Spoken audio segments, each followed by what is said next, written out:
yang menjadikan langit dan bumi.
Sebagai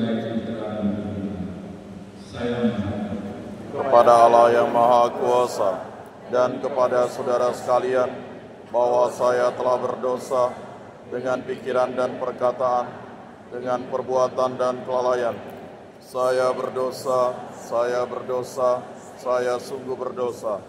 Oleh sebab itu saya mohon kepada Santa Perawan Maria, kepada para malaikat dan orang kudus, dan kepada saudara sekalian, supaya mendoakan saya pada Allah Tuhan kita. Semoga Allah yang Maha Kuasa mengasihi kita, mengampuni dosa-dosa kita, dan mengangkat kita ke hidup yang kekal. Amin.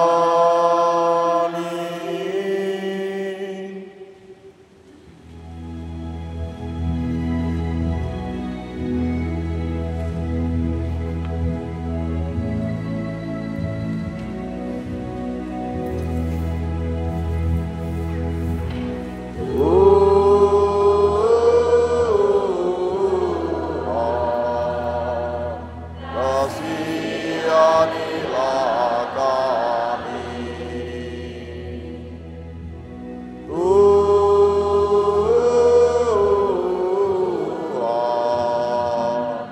Kasihanilah kami.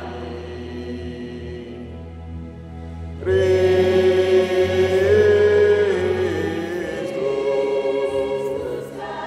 kasihanilah kami. Kristus,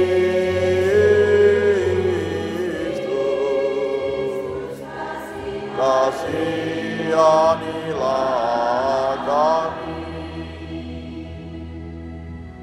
Tuhan, kasihanilah kami.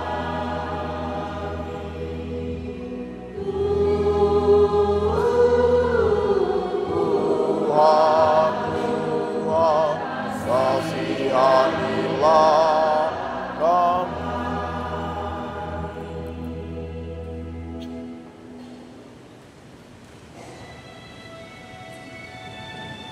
Kemuliaan kepada Allah di surga, Dan damai di bumi kepada orang yang berkenan kepadanya. Kami memuji Dikau, kami meluhurkan Dikau, kami menyembah Dikau, kami memuliakan Dikau, kami bersyukur kepadamu karena kemuliaan-Mu yang besar, ya Tuhan Allah, Raja surgawi, Allah Bapa yang Maha Kuasa. Ya Tuhan Yesus Kristus, Putra yang tunggal, ya Tuhan Allah, Anak Domba Allah, Putra Bapa. Engkau yang menghapus dosa dunia, kasihanilah kami. Engkau yang menghapus dosa dunia, kabulkanlah doa kami. Engkau yang duduk di sisi Bapa, kasihanilah karena hanya Engkaulah kudus, hanya Engkaulah Tuhan,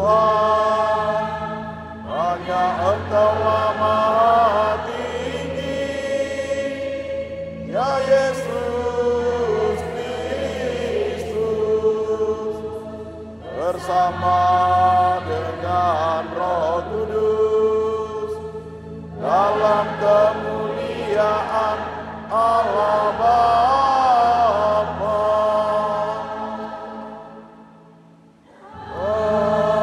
Amin, amin.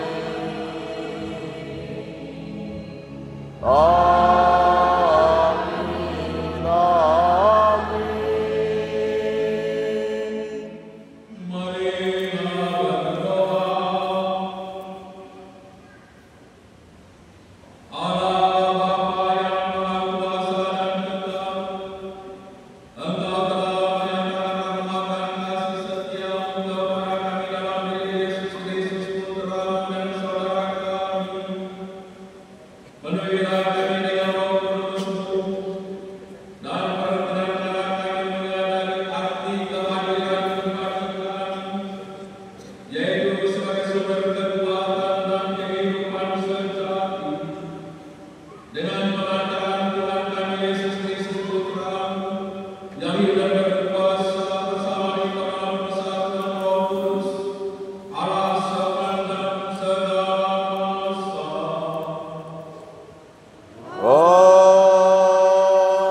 Amin.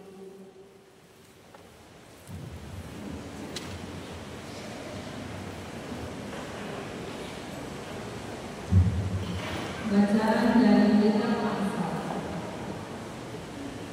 Inilah sabda kebijaksanaan Allah. Tuhan telah menciptakan aku sebagai permulaan pekerjaannya, sebagai perbuatannya yang pertama. Sudah pada zaman purbakala aku dibentuk. Pada awal mula, sebelum bumi ada, sebelum samudra raya ada, aku telah lahir. Yakni sebelum ada sumber-sumber yang syarat dengan air.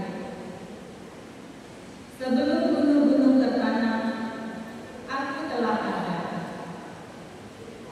Dan lebih dahulu daripada bukit-bukit, aku telah lahir. Sebelum Tuhan membuat bumi dengan padan-padannya, atau debu dataran yang pertama, ketika Ia mempersiapkan langit, aku ada di sana. Ketika Ia menggariskan di langit pada permulaan air samudra raya, ketika Ia menetapkan awan-awan di atas, dan mata air samudra raya meluap dengan deras, aku ada di sana. Ketika Ia menentukan batas kepada laut, supaya air jangan melanggar-langgarnya, dan ketika Ia menetapkan dasar-dasar bumi, aku ada sertanya sebagai anak kesayangannya. Setiap hari aku menjadi kesenangannya, dan senantiasa bermain-main di hadapannya. Aku bermain-main di atas muka buminya, dan anak-anak manusia menjadi kesenanganku. Demikianlah sabda Tuhan. Syukur kepada Allah.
Ya Tuhan Allah kami, betapa megah nama-Mu di seluruh bumi.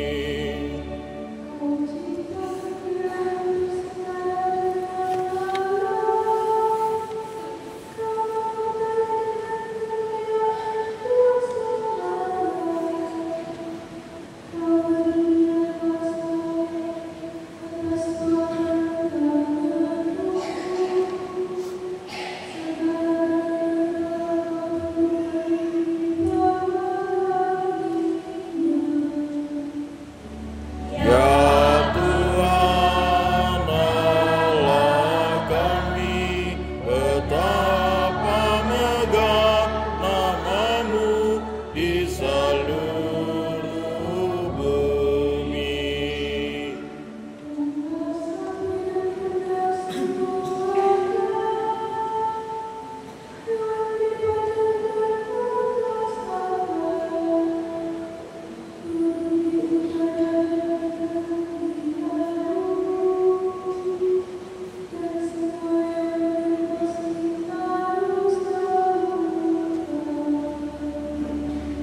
Ya Tuhan Allah kami, betapa megah nama-Mu di seluruh bumi.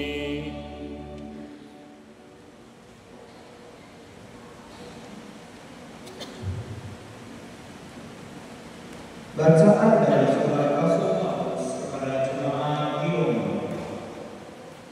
Saudara-saudara kekasih, kita yang dimuliakan karena iman, kita hidup dalam damai sejahtera dengan Allah oleh karena Tuhan kita, Yesus Kristus. Oleh Dia kita beroleh jalan masuk karena iman akan kasih karunia Allah. Di dalam kasih karunia ini kita berdiri dan kita terlibat dalam pengharapan akan menerima kemuliaan Allah.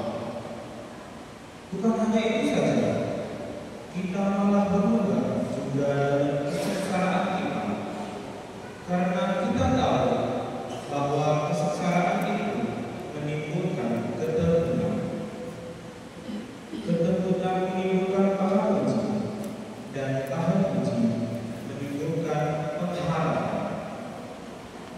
Dan pengharapan tidak mengecewakan, karena kasih Allah telah dicurahkan ke dalam hati kita oleh Roh Kudus yang telah dikaruniakan kepada kita. Demikianlah sabda Tuhan. Syukur kepada Allah.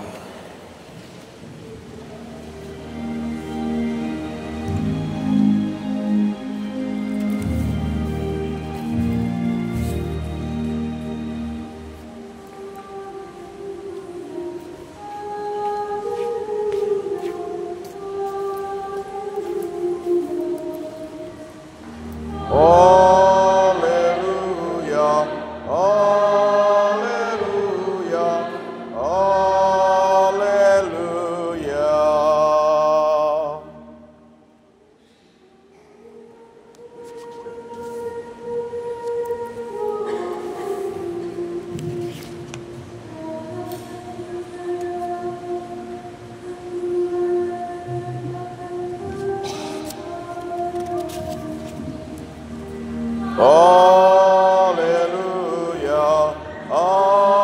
Haleluya, haleluya, haleluya. Tuhan bersamamu.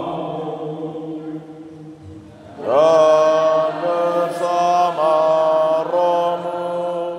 Injil suci menurut Yohanes.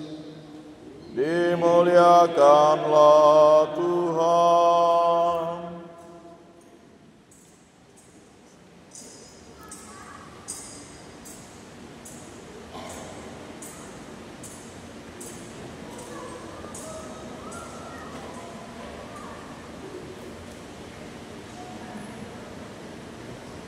Dalam amanat perpisahannya, Yesus berkata kepada murid-muridnya, "Jika penolong yang akan Aku utus dari Bapa datang, yaitu Roh kebenaran yang keluar dari Bapa, Ia akan bersaksi tentang Aku. Tetapi kamu juga harus bersaksi, karena kamu sudah semula bersama-sama dengan Aku. Masih banyak hal yang harus Aku katakan kepadamu, tetapi sekarang kamu belum dapat menanggungnya. Tetapi apabila Roh kebenaran itu datang, Ia akan memimpin kamu ke dalam seluruh kebenaran. Sebab Ia tidak akan berkata-kata dari dirinya sendiri, tetapi segala sesuatu yang didengarnya, itulah yang akan dikatakannya. Dan Ia akan memberitakan kepadamu hal-hal yang akan datang. Ia akan memuliakan Aku, sebab Ia akan memberitakan kepadamu apa yang Dia terima dari Aku. Segala sesuatu yang Bapa miliki adalah milikku. Sebab itu Aku berkata, Ia akan memberitakan kepadamu apa yang Dia terima dari Aku. Demikianlah sabda Tuhan. Terpujilah Kristus.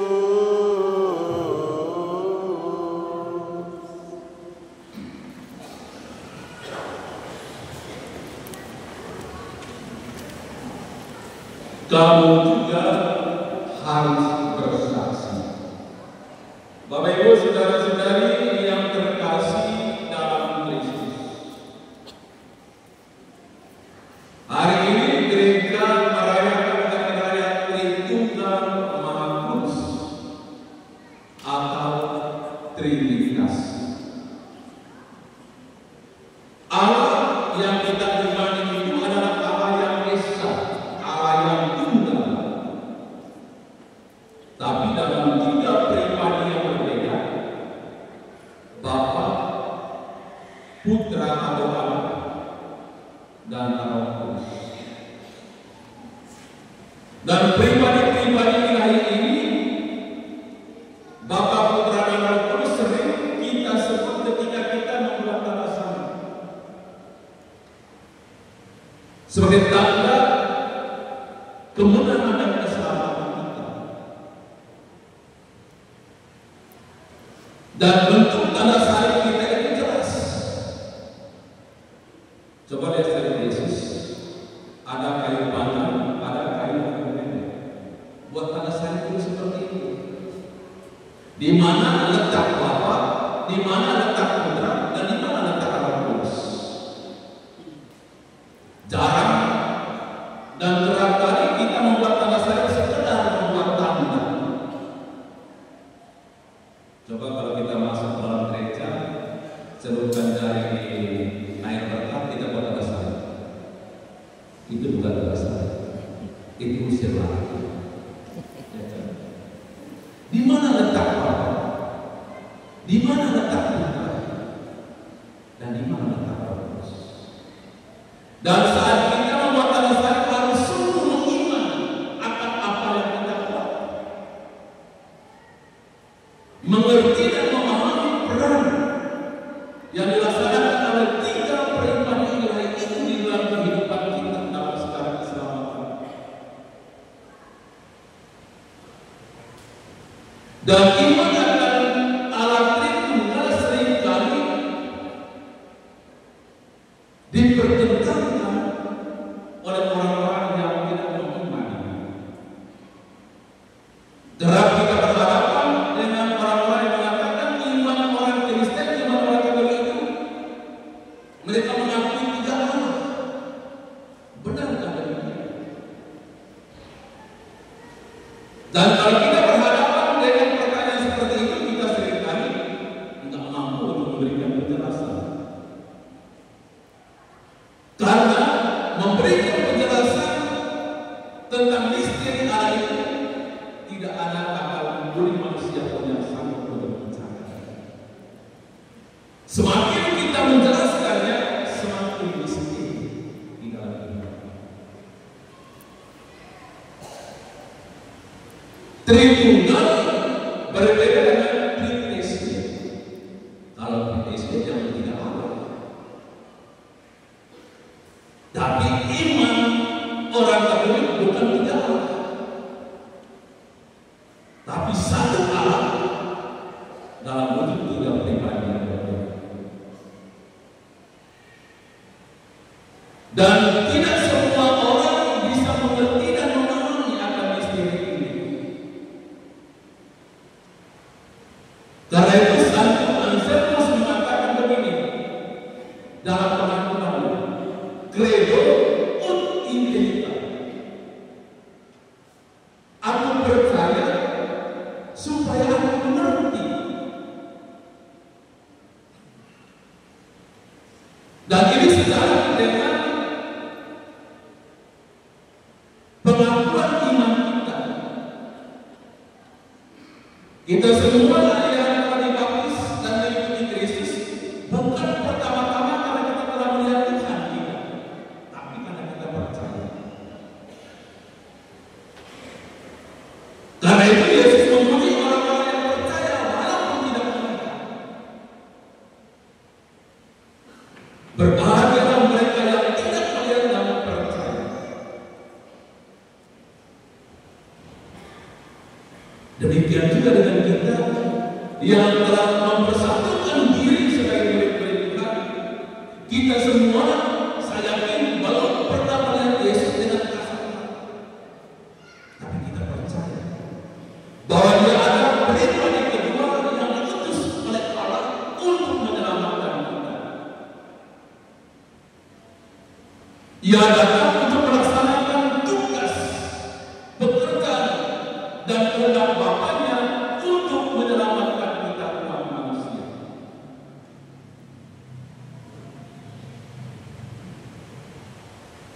Karena itu, mengakui anak Tritunggal jangan bersandar pada sebuah penglihatan, tetapi pada satu pengakuan iman.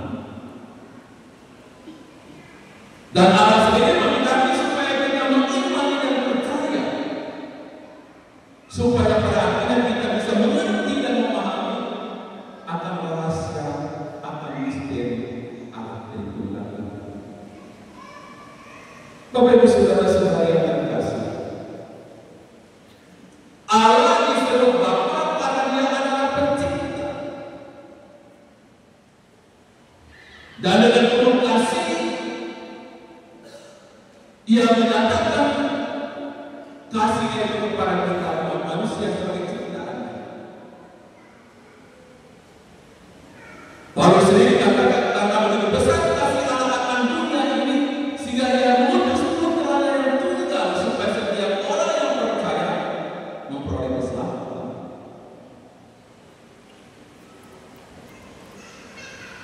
Allah mengutus Putra-Nya yang tunggal ke dunia sebagai pribadi yang kedua, pribadi yang kedua, untuk melaksanakan kehendak Bapaknya, yakni keselamatan ciptaannya dari umat manusia. Dan Allah Putra Yesus Kristus yang lahir sebagai manusia, dalam kesetiaan dan dalam persatuan dengan Bapaknya, Ia telah melaksanakan tugas perutusannya sampai yang memberikan seluruh diri dan hidupnya mati di kayu salib karena cintanya kepada kita manusia.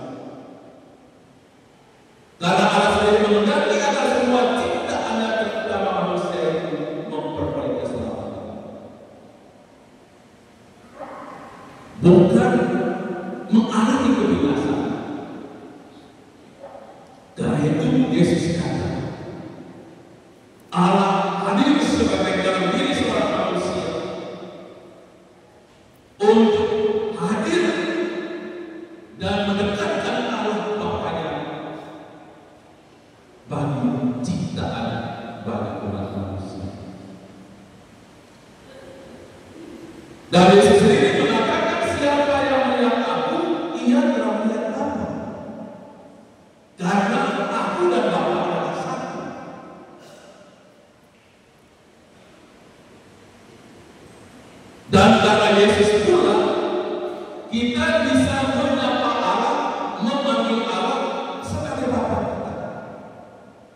Ya Bapa, ya Bapa, ya Bapa. Pernah Gus Dur katakan begini, berbahagia orang-orang Kristen Katolik itu, karena mereka itu orang yang paling dekat, bahkan paling kerajaan. Allah sudah mereka seperti Bapa, dan mereka melihat diri sebagai anak. Ya kalau Allah sudah disebut Bapa, tidak mungkin mereka berada di luar, pasti ada dekat dengan Allah. Dan orang kedua yang berbahagia itu adalah Hindu, karena semua Bapa itu orang. Ya. Yang lain-lain itu ada di luar. Hanya dua orang ini yang ada dekat dengan Allah. Satu sebutnya Bapa, satu sebutnya Om. Maka berbahagialah orang yang percaya kepada Tuhan dalam iman Trinitas. Berbahagia kalau kita boleh menyebut Allah sebagai Bapa, dan kita adalah anak-anaknya. Itu hanya mungkin karena siapa? Karena Yesus yang telah diutusnya. Dan Yesus itu adalah saudara kita. Paulus dengan keyakinan iman mengatakan menyapa Yesus sebagai saudara.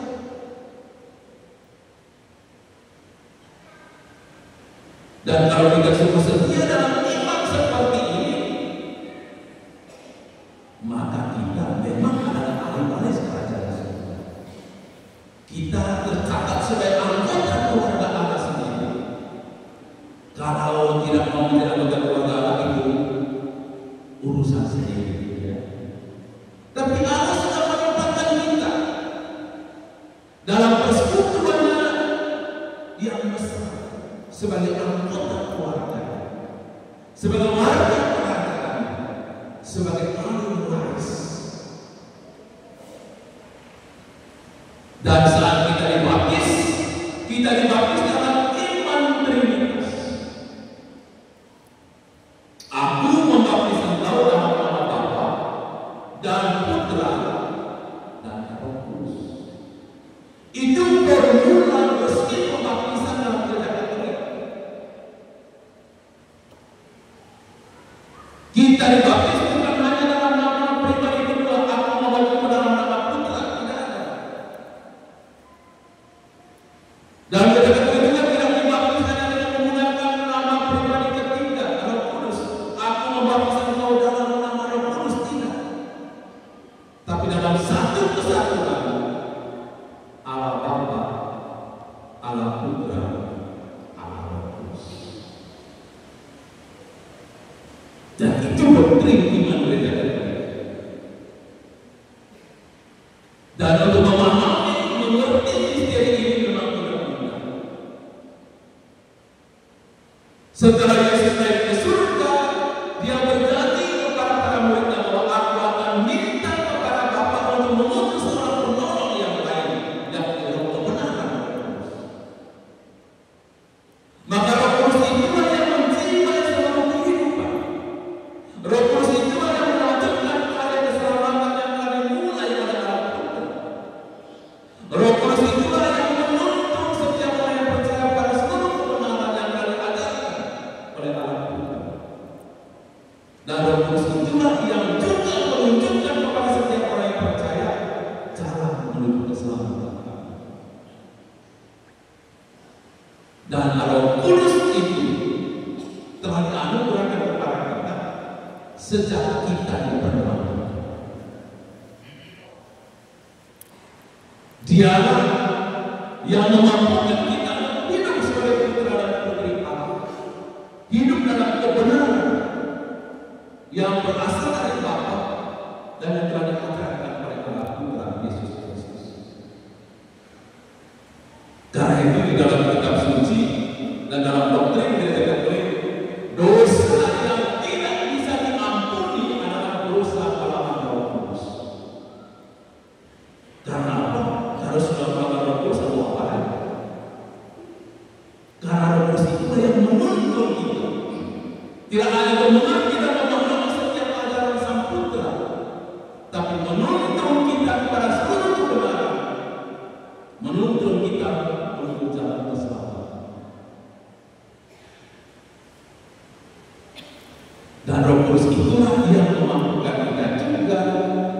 untuk menjadi saksi tentang kebenaran iman, terutama tentang Yesus dan Tuhan.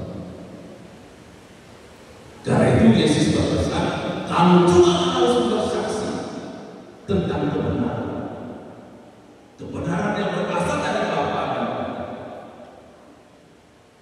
Dan kita semua yang telah mengakukan diri sebagai murid-murid Tuhan, yang telah mengakui dan mengimani Allah Tritunggal, kita juga diutus ke dunia ini untuk menjadi saksi tentang kebenaran itu.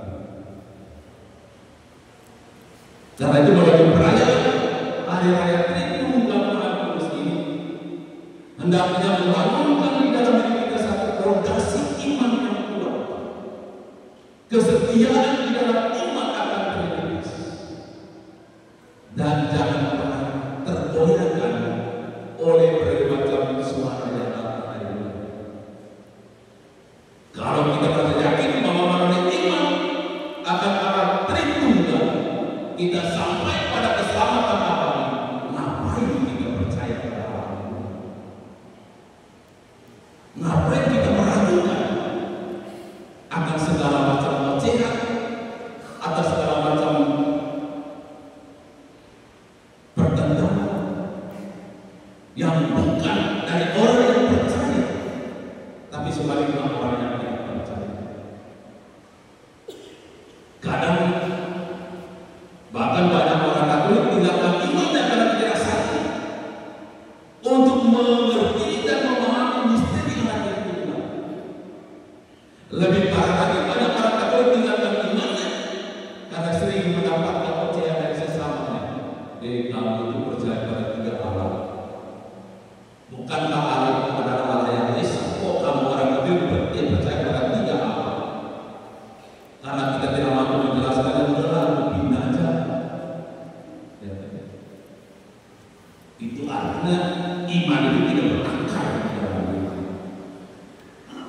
Kalau kita sungguh yakin akan doktrin di dalam diri tentang Allah Tritunggal yang esa dalam wujud tiga pribadi, ngapain kita percaya pada Allah?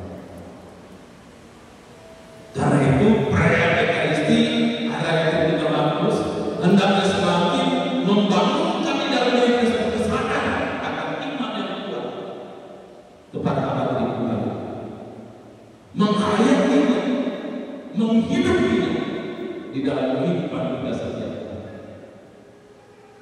Kalau kita percaya melalui iman itu, kita akan dibawa dihantar kepada persatuan yang abadi dengan Tuhan. Maka hendaklah kita bersedia berada pada jalan kebenaran.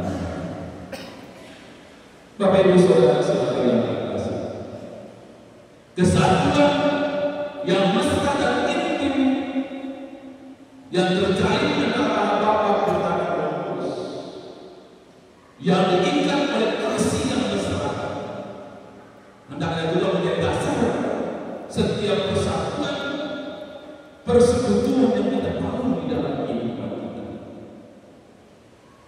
Sebagaimana persekutuan akan alat Tritunggal Maha Kudus yang semua diikat oleh kasih yang sejati, maka hendaknya juga setiap persekutuan kita, setiap komunitas kita, hendaknya senantiasa diikat oleh kasih. Karena kasih itulah yang akan membuat kita tetap berada dalam sebuah komunitas, dalam sebuah kesatuan yang kita bangun, yang kita bentuk di dalam kehidupan kita. Kesatuan di dalam keluarga kita, kesatuan dalam komunitas-komunitas gereja, dalam kelompok-kelompok kategori. Kalau kesatuan yang kita bangun, yang kita bentuk itu semua diikat oleh kasih yang tulus, maka kesatuan kita akan terjaga dan tak akan tercemar. Tapi sebaliknya, bila kesatuan yang kita bentuk, yang kita bangun hanya berdasarkan bersumber pada perasaan emosional, maka kesatuan itu tidak akan berubah. Allah Bapa, Allah Putra, dan Roh Kudus dalam satu kesatuan yang tak terpisahkan, hendaknya menjadi dasar dari setiap kehidupan yang kita lalui, setiap persekutuan yang kita lalui. Bapak Ibu saudara-saudara yang terkasih, melalui perayaan ini sendiri, alat Tritunggal yang Maha Kudus, mari kita membangun kembali fondasi iman kita yang benar, menghayati dan menghidupi iman kita dengan setia dan membuka hati. Biarkanlah Allah Roh Kudus yang terus-menerus menuntun kepada seluruh kebenaran yang telah diajarkan oleh kita, dan kita hidup di dalam kebenaran itu, sehingga kehidupan kita pada akhirnya melewati sukacita keselamatan bagi dunia dan sesama. Semoga iman yang telah Tuhan anugerahkan kepada kita, yang kita dengan setia hayati dan hidup di dalam kehidupan dunia ini, pada akhirnya mengantar kita untuk boleh mengalami secara langsung persatuan dengan Allah dan Tunggal yang Maha Kudus setelah pada akhirnya kita beralih dari dunia ini. Allah kita adalah Allah yang Maha Kasih, Allah yang Maha Setia. Walaupun kita tidak setia, tapi Allah tetap setia, karena Allah menghendaki agar semua orang memperoleh keselamatan. Maka berbahagia menjadi orang yang beriman kepada Allah Tuhan, karena itulah iman yang sempurna yang pada akhirnya bisa membawa kita untuk boleh menempati tempat yang telah Tuhan sediakan bagi kita dalam persekutuan